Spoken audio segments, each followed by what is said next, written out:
Hello friends, good morning everyone. तो friends आपने प्रत्येक दिन भिडियो को आपने देखुए, आप जापे जेहेतु आमर जो चारिधाम थिला, जो चारिधाम गंगोत्री, जमुनेत्री, केदारनाथ दर्शन हो सारी। बर्तमान रहा लास्ट जोटा कि बद्रीनाथ। तो ये चारिधाम भितर जोटा लास्ट आज बद्रीनाथ अच्छी, आज बद्रीनाथ धाम हम। आउ रात्रि स्टेइंग आम ये कलु। यहाँ हूँ होटेल रेस्टोरेंट ये रही। गाड़ी पत्र ये रहा आमर ये गाड़ी पत्र समस्त बाहर।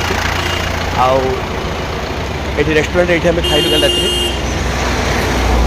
तो जहाँ भी हो बर्तमान आज धाम हूँ बद्रीनाथ। तो लास्ट धाम जोटा कि आज यदि बद्रीनाथ सरला आमर चारिधाम कंप्लीट हम। तो आपण मानकर से भल पाइबा थाउ। आम भिडियो माने कंटिन्यू करंतु। आज भिडियोटी आपंकर राति अपलोड हम। बाहर आ डेरी करवानी, समस्त बर्तमान तैयार। तापर आज बद्रीनाथ में किभली कौन रही कौन नहीं सब जिन मुझे आपको शेयर करी। तो चलतु let me start.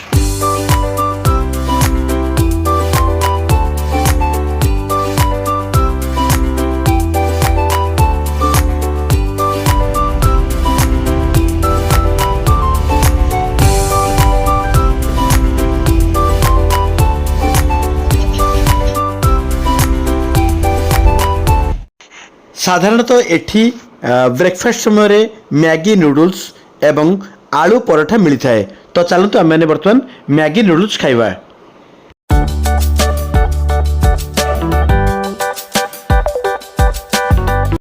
Sorry, it's DJ.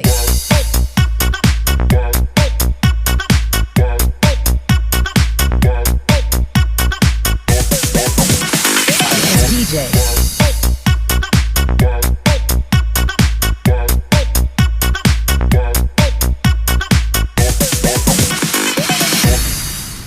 तो फ्रेंड्स फाइनाली आम बर्तमान बद्रीनाथ धाम में पहुँच सारी। आउ बर्तमान चलते मैंने आम उपरको जा, समस्त आगे गले। चलते उपरको जा। पवन पूरा जोरसोर होती। आ मौसम भी बहुत बढ़िया अच्छी। आउ पार्किंग सलापर यू जस्ट गोटे वाकेबल डिस्टेंस जोटा कि 500 मीटर्स वाकेबल डिस्टेंस। से गलापर आम दर्शन करवा। आपण मैंने आगरू कर रेजिस्ट्रेशन को से माने ताकू जांच करती एवं स्कानिंग कलापर से माने गोटे आपण को टोकन देवे। जो टोकन को देखाई आपण मैंने भीतर को एंट्री करेंगे।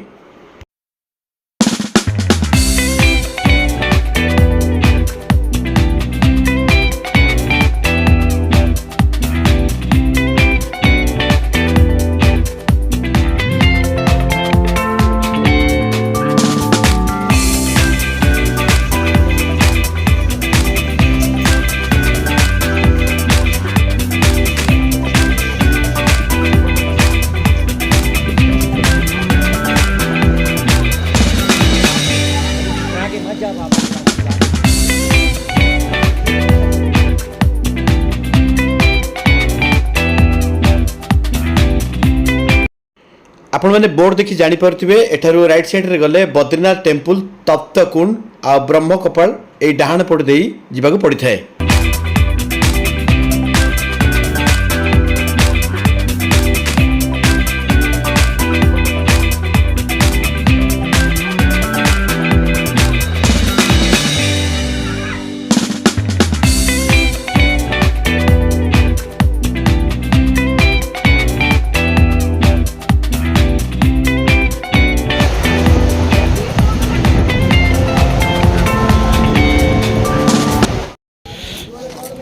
कौन आप काकुड़ी कहीं खाऊँ कौन काकुड़ी खाए रहस्यटा कौन? हिमालय पर्वत रे बरफ पड़ुची, आमको बेसी ठंडा लगुच काकुड़ी खाऊ। एठारे मंदिर को जाई दर्शन करने को हेले धाड़ी करी होई जीवाक पड़ी थाए। ता भितर मु आपन को जस्ट गोटे यार व्यू देखाऊची किबळे सुंदर परिवेश रही। देखंतु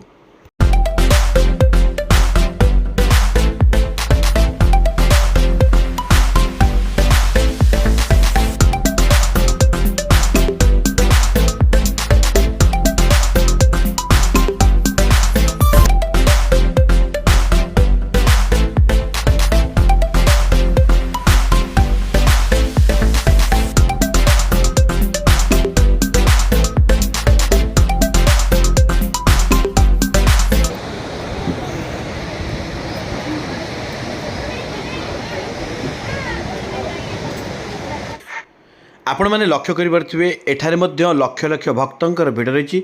ଆମେମାନେ ସକାଳ 1ରୁ ଲାଇନ୍ ଲଗାଇ ଠିଆ ହେଲୁ, ସନ୍ଧ୍ୟା 7ଟା ବେଳେ ଆମେ ଯାଇ ଦର୍ଶନ ପାଇଲୁ। ତାମାନେ 6 ଘଣ୍ଟା କାଳ ଆମେ ଲାଇନ୍ ଲଗାଇଲା ପରେ ଆଜି ଦର୍ଶନ ପାଇବାକୁ ଯାଉଛୁ। ଦେଖନ୍ତୁ କିଭଳି ଭାବରେ ଭକ୍ତମାନଙ୍କର ଭିଡ଼ ଲାଗି ରହିଛି।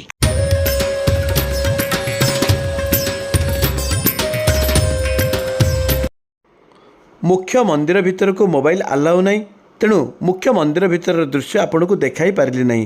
ତ ଚାଲନ୍ତୁ ମନ୍ଦିର ଚତୁଃପାର୍ଶ୍ୱରେ ଥିବା ଦେବାଦେବୀଙ୍କୁ ମଧ୍ୟ ମୁଁ ଆପଣଙ୍କୁ ଦର୍ଶନ କରାଇବି।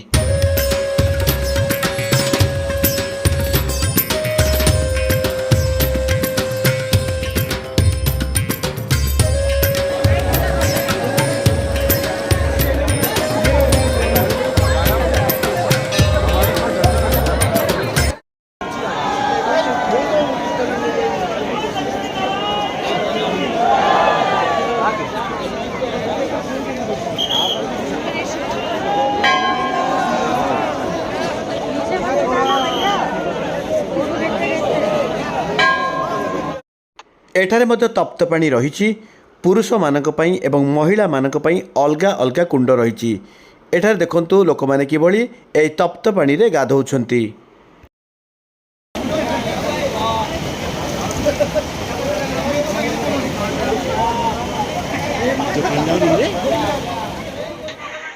ଏଠାକାର ସନ୍ଧ୍ୟାକାଳୀନର ଦୃଶ୍ୟ କିଭଳି ଅତି ମନୋରଞ୍ଜନକର ରହିଛି ଦେଖନ୍ତୁ।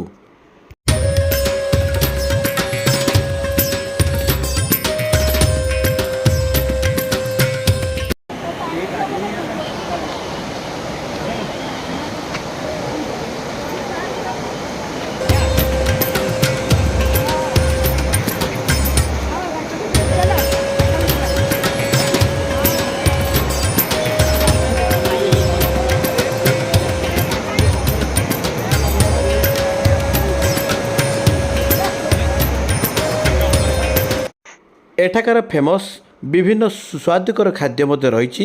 ପକୋଡ଼ି, କଚଡ଼ି ଏବଂ ମିଲ୍କଶେକ୍, ବାଦାମ ସେକ୍ ଏବଂ ବିଭିନ୍ନ ପ୍ରକାର ଖାଦ୍ୟ ଏଠାରେ ରହିଛି।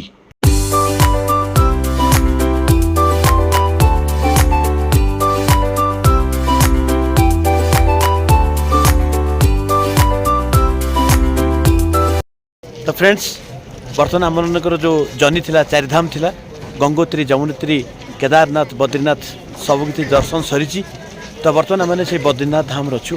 ଆଉ ଏବେ ବର୍ତ୍ତମାନ ଆମେ ବାହାରୁଛୁ। ନେକ୍ସଟ ଆମେ ଆଉ ଥରେ ଯିବୁ ହରିଦ୍ୱାର, କାରଣ ଆମେ ହରିଦ୍ୱାରରୁ ଆକ୍ଚୁଆଲି ଆସିଥିଲୁ, ସବୁ ଆମର ଜର୍ଣ୍ଣି ଥିଲା। ହରିଦ୍ୱାର ପରେ ସେଠୁ ଆମେ ଆଉ ଥରେ ଯିବୁ ଦିଲ୍ଲୀ। ଦିଲ୍ଲୀରୁ ଯିବୁ ଆମେ ନେକ୍ସଟ ଭୁବନେଶ୍ୱର, ଆମ ଜର୍ଣ୍ଣି, ଆମ ଡେଷ୍ଟିନେସନ୍ ପାଖକୁ ପହଞ୍ଚିବୁ। Sorry, it's DJ.